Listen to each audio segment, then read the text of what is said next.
6:52, time for the morning sprint. We begin with breaking news of a massive slowdown along I-41. Take a look. This is in Dodge County near the township of Lomira, about an hour and 20 minutes outside of Madison here. It's an 8-mile stretch that's closed. You can see how slowly traffic is moving. Dispatch tells us multiple cars were involved in a crash. All southbound lanes along I-94 are closed from County Road B in Fond du Lac County to 67 in Dodge. So the crash impacting that traffic backup happened at 5:30 this morning. Then there was another crash right at the same location outside of Lomira on I-41 yesterday evening. In that crash in Dodge County, a couple of people died. It's a deadly wrong-way crash here. Deputies say they got a call of a wrong-way driver on I-44. While responding to those calls, the driver crashed. A woman driving an SUV in the wrong lane was killed. She hit a minivan head-on, killing the driver of that minivan as well. Deputies arrived and found both drivers dead. Developing overseas, at least 3 people are dead this morning. 6 more hurt after a shooting at a bus stop in Jerusalem. An armed civilian shot and killed the 2 suspects. Police say they were Palestinian brothers with ties to Hamas. The shooting happened at one of the entrances to Jerusalem. Meanwhile, Israel and Hamas are extending their temporary ceasefire into a 7th day. The two came to an agreement this morning, just minutes before the truce was supposed to end. Israel says it received a list of 12 hostages Hamas will release today.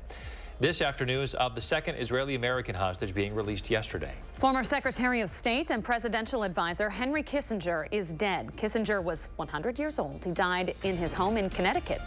He served as Secretary of State and National Security Advisor for Presidents Richard Nixon and Gerald Ford. Kissinger is remembered for his role in the Vietnam War and his involvement in the bombings of Cambodia, 1969 and 1970. To the nation's capital now, New York Representative George Santos will face an expulsion vote tomorrow. That information comes from Republican aides speaking on condition of anonymity to Reuters.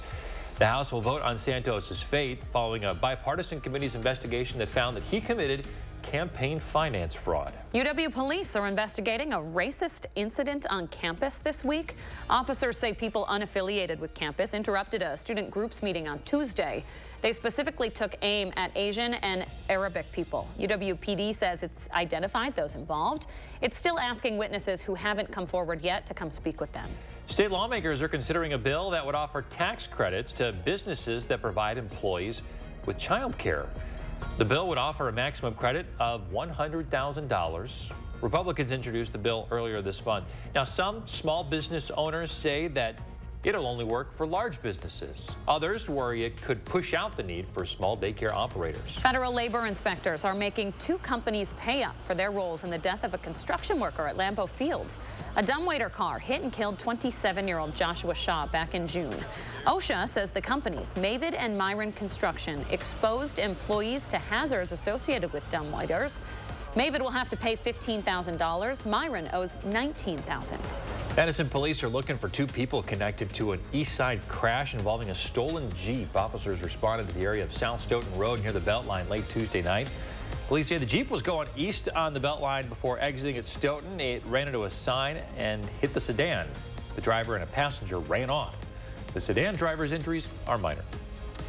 Meteorologist Kelly Slifka on this relatively mild start to our last day of November. 32 right now in Madison, 37 in the Dells. We do have some 20s off to the west, even down to a 19 in basketball. But we are looking at upper 30s here later this morning. Should be topping out in the lower 40s. Partly sunny skies today, and enjoy the sun today because we are looking at quite a few clouds rolling in over the next several days. So bundle up the kids this morning, but it will be relatively mild. Looking at low 40s today with partly sunny skies.